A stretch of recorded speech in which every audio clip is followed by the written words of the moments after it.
panel. My name is Freddie Opoku-Adair, Artistic Director and Chief Executive of Dance Umbrella International Festival London. I am a black male, 6'5" in my dreams, but in real life, 5'7", short back and sides hair, with a beard. I have a few appearing grey hair in a moustache, which I've tried to pull out a couple of times, but I'm not anymore. We're going to go around to meet our wonderful panelists who will be joining me for this conversation, starting with Kasia. My name is Katarzyna Żeglicka. I come from Poland. I'm a queer and crip artist and activist. I'm also a theater pedagogue and a trainer in self-defense and assertiveness for women.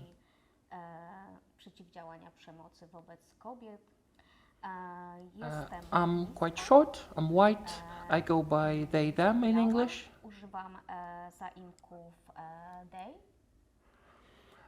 Thank you. Thank you. Hello, my name is Mark Brew. I use he, him pronouns. I'm 6'2", slim, white male. I'm a wheelchair user. I have a shaved head and wearing a green cap, green eyes, and a cute smile. Yes. And also, I'm an artistic director, choreographer, and dancer sometimes these days. After this, it's hard to do a presentation. So, my name is Diana Nipst. I'm based in Lisbon, Portugal. I'm a dancer, choreographer, writer, and activist. I'm a wheelchair user. I have dark hair, dark eyes, and I'm thin. And thanks. Hi, I'm Aristide Rontini. I come from Italy. I'm based close to Bologna. I'm a choreographer and occasionally performer now. I'm a community dance practitioner, and I'm also an activist belonging to Aldiqua Artists, which is engaged in advocacy and rights for artists with disability in the art sector in Italy. I'm quite tall, I wear big glasses, I have a beard, and that's it for now. Thank you all for introducing yourselves. So the themes we'll be looking at today is around the work of disabled artists and its importance in contemporary dance, and I would say in the sector more than that, but actually not necessarily why is it important, but what is it you're doing that's important and how you're doing that. And I just wanted to go around to just get your perspective on where you're based, as well as making work nationally and internationally, but from where you're moving your work from, what is it you're doing that's important for you right now in your work? I can go first. This is Mark speaking. For me, I feel work by disabled artists is important because it brings a unique and different perspective, different voices to be shared and to be learned from. For me, in my own practice, I've now come from being 5 years as artistic director of an existing integrated dance company where I was creating work, but now I'm sort of going back to finding my own identity as an independent disabled artist. And for me, my work is influenced by my disability, but it's not always about disability subject matter. But I feel it definitely has influenced my choreographic practice, and what I'm interested in as a creator is exploring new and interesting possibilities and ways of moving and interacting and engaging with audience. And then of course bringing accessibility into that in regards to ensuring that there is audio description, captioning, BSL or sign language interpretation, and finding creative ways that that's a part of the process from the beginning rather than an afterthought. So I also feel that it's my responsibility as a disabled artist to ensure that my work is as accessible as possible. So it's not it's innate as a part of the work, not an add-on. Not an add-on, and also a creative opportunity, you know, to really explore and push those boundaries. Where I think more traditional companies or organizations or artists used to coming from a traditional background of dance may think of it as an afterthought, as you Yep. mentioned. Anyone else want to add to that? From where you're based, your practice? I feel like for me the importance of disabled artists on stage is like questioning this hierarchy of the performing body, because it's very clear that is still not very thinking about it in the academic world. So it's also very important to give voice to the invisible and the marginalized from society. So, and when people stare, or when people are available to watch a disabled artist, are also reflecting the norms of society and the oppressions of the system and the violence that is constantly inflicting in everyone. So I think diversity is very important in my work, but it's not about that at all. So what I'm really interested is to understanding the bodies, how they work in physics, and also the speech of violence that is constantly happening in everywhere, and the oppression of the bodies, and how can I create beauty about that. Also, I'm super interested in the gravity, that the strengths of the physics, that how you can work with this. So, I work between this language of tension or creating tension. So it's super interesting to have this feedback of how the tension is received and what's come from that. Also, I'm interested in presenting bodies as they are, or the exposition of the body, without trying to normalize them, becoming very efficient. No, I feel like the body has their own energy, is the most interesting and spectacular thing we have, and we don't need to be all the same. So this is the thing that interests me, how this body moves, what it's interested about this. Of course, there is all these layers of accessibility that I think is very important, and it raises a bigger problem, that is the budget, because putting sign language and audio description, or to think about accessibilities, it's a very big thing that some artists are not allowed to think about that, because the budget becomes like, and I'm a choreographer of author, so my pieces are from author. I don't have a company, so this is a proportion that can kill the budget very easily. But I think we should all do as a practice always. So I try to do that. Mm-hmm. And now I have a baby, and my dancer have a baby there, so also we need to manage this. So there's another, Freddie speaking, there's another kind of inclusive part of the practice that's, yeah.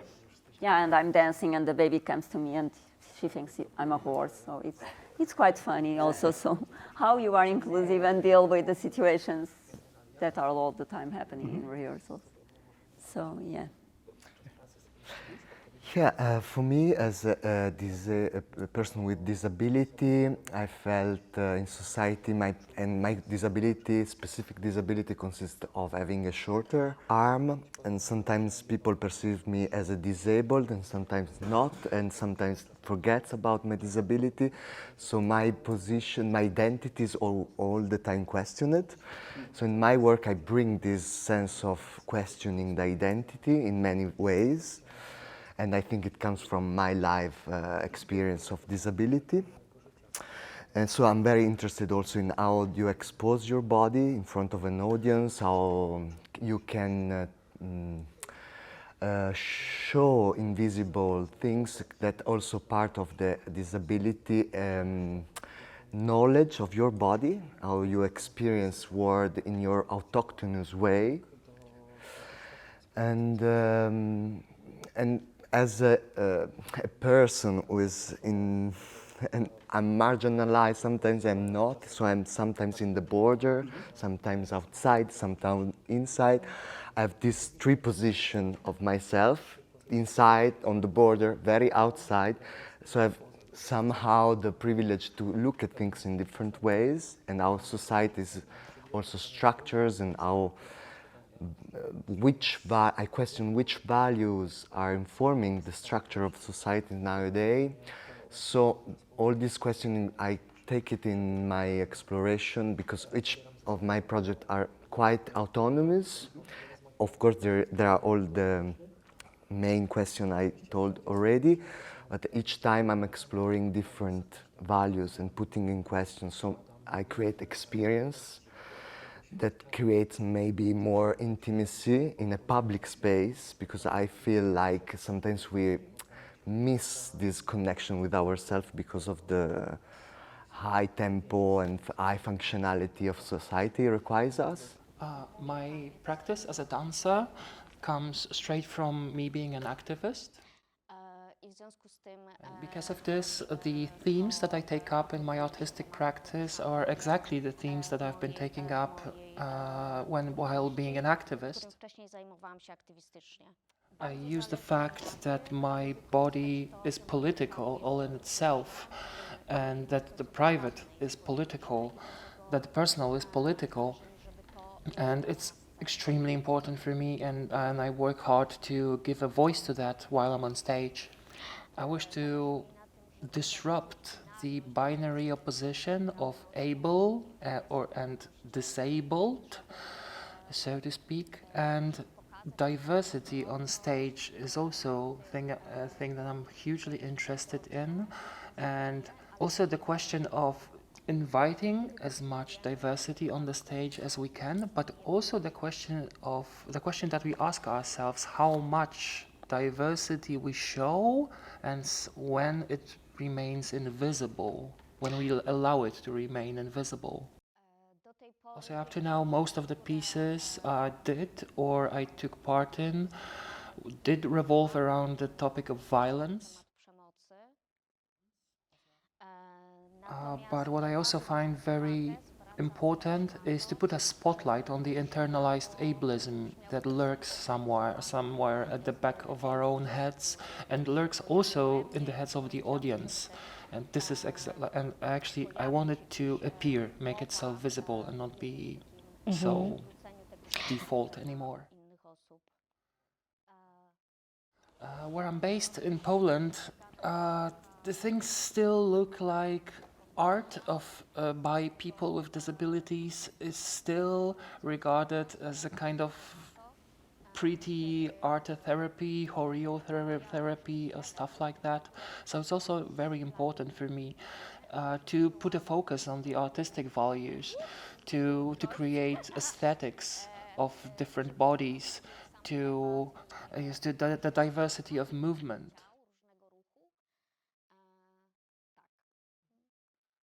Does the frame of reference shift and the way you approach your work, and what tools do you need to bring when you go into those contexts? So the tools that you have and the way you work, how does that shift to where you are or where you invited to? Whether it might be in a context of a commission, invited guest artist, how does that shift for you as a practitioner?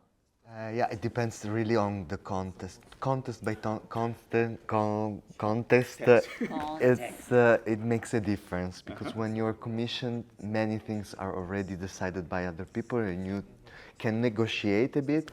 But I feel many things you cannot, time-wise, some collaborators. I mean, it's also a project which is commissioned, so it's already thought by somebody else. You need to somehow integrate with your vision. When I'm doing my own project, I have the freedom to shape it, to decide also the length. I am very long process maker. Having empty space makes me the advantage to really question what is important for me and to let things drop and digest and grow inside. Another contest when you're commissioned, you have maybe 10 days to create something. You don't have this opportunity to collect practices and thoughts, but you are more in a project-oriented way of creating, because you need to make a lot of decisions A very short time. in a very short time. So it's very different. I'm going to let you go now, because actually you touched on it regarding the tell me if I'm wrong, the word I'm thinking of is responsibility to make the work accessible in a way with BSL interpretation, audio description, all those things. Do you carry that weight when you go into different contexts? Deanne, you want to touch on that? And then, yeah. It's hard because so I needed to decide that I only have time to do my own work, so I stopped integrated like projects of other artists because I didn't have time to do everything properly. Also because of the short time period we have to do all the things we need to do, like in order to do a creation or to presentation, and not all the time matching my body needs. So I have this kind of conflict. When I start to drawing a project, and usually I don't accept like commissions, like they invite me to do this thing and it's already prepared.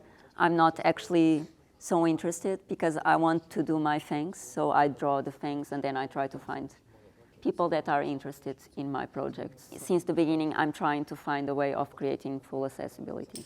But it depends if it's a formation, because I also create these formations for artists with disability, because in Portugal, we don't have it in the academic world. So also bringing this access to new practice is more experimental. My creations are very different always from each other, so it takes some time. If I stop to use the wheelchair and crutches on stage, I have a problem is how I locomote the bodies without using this. And it's on the floor, but I work about non-gravitational bodies, so then I have this inner struggle how I deal with this. And usually as a director, I said most of the time I'm just solving problems, not, it's a creation, of course, but most of the time we are trying just to solve problems of things.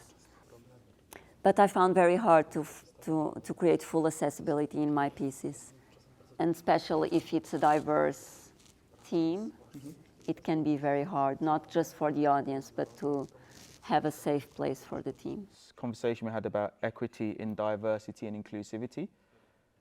And I think with the state of where contemporary practice and dance is, what you guys are proposing is a way that we widen the form and its accessibility. So how are you doing that individually within your own work that you feel is important for the sector? When I'm creating my projects, I don't like to be in this kind of, I like to create a safe space of access, but I'm not in a safe place. So I work about risk and also in this kind of experimental way of working art. So it's about also provoking and how you provoke and how you create tension, and also how you bring the perversion of society to this, that is the stage. And how you work with that in a very raw and beauty and also violent way. So I have these layers all the time that I'm triggering, like the privilege of genetic, why they're always the same, why we are all the same. The rhythm of the market is super fast, and sometimes you cannot dive so deep in these waters. Mm-hmm. Do you feel the same, others, about the time? Or do you slow things down because of your practice? And yeah, I mean, I think that's also especially for the world we're in, where we've gone so fast. And it took a pandemic to kind of say, guys, we need to slow down. So how is that? But you already have that in your practice because it needs that time to facilitate everyone having equal access. I feel like I have a constant impression that this forced efficiency, this huge pace at which the market is going forward, it basically fuels capitalist and ableist approaches. Yeah, I feel like I would like to put a bigger emphasis on slowing down in my practice, but truth is, the artistic environment that I'm in, the environment made mostly by able-bodied artists, hardly helps me out. Like, if I don't engage with this environment that goes too fast, then I'll have hardly any opportunities to actually engage with the artistic work that I'm interested in. Yes, I think it's a totally valid strategy, and I to cooperate a lot with collectives that deal with regeneration, with regenerative practice.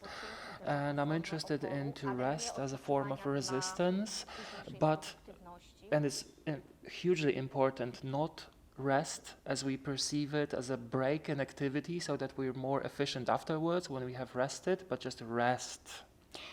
And I wish I could focus on the creative process as such without thinking so much about the outcome. The truth is, the artistic process that happens is of greatest importance to me. I feel like I'm calmer, more creative. However, when the process is at the end and we have a product ready, and it's funny how capitalist this word sounds, like when we have a performance ready for show, and this is like when this product is ready and we're on stage and I'm performing. I'm also interested in shifting the perspective a little bit, because it's also me watching the audience, and due to the funny things that my eyes are dancing, they're constantly on the move. Actually, the audience is never sure what I'm looking at. This idea of slowing down, which I think is very important in all the practices we've talked about, and I think there's this idea of also, not idea actually, the practice of attention to multiplicity, I think is really important. Did you want to, I think that you was about to say something? No, I totally buy you. No, I totally agree with Kasia, and also put a much more I want to put in my practice much more emphasis on the process and on the detail, and how simple things connected to other element of the performance can create a very complex environment, even it's very simple on the sense. I mean, it's not athletic, it's just somebody looking at and then positioning. It's very simple elements can create complexity. I have an academic education, and I was educated to push myself, my body, and it was never enough what I was doing. I mean, the message is always there. You're not doing enough. Go everyday class, improve. And I was losing the sense of myself and what just a single movement of my head can produce, what effect can produce on me and other people. So I'm really into this not capitalistic way of also train your body in always push yourself like in a limit, but always up in a line, a never-ending line. I feel more circularity. I feel I'm in between these concepts, because I work about limits, but also I feel what's the secret of movement, what's the magic of this movement and what it means. And so I feel myself in the middle of this. As a performer which has an academic education, I also know a lot of languages and I use it. I'm not avoiding them, and I like the contrast between these many languages that can question the audience, because the coexistence of this little movement or maybe athletic movement, what do you look at? How do you relate to them? And what's representing and meaning. Yes, for you as an audience. This leads me straight on to one of the nearly final question. So what I've observed is this idea, or the responsibility as sector leaders, as independent artists, artistic directors. From what you do with your work, there is a commitment to educating.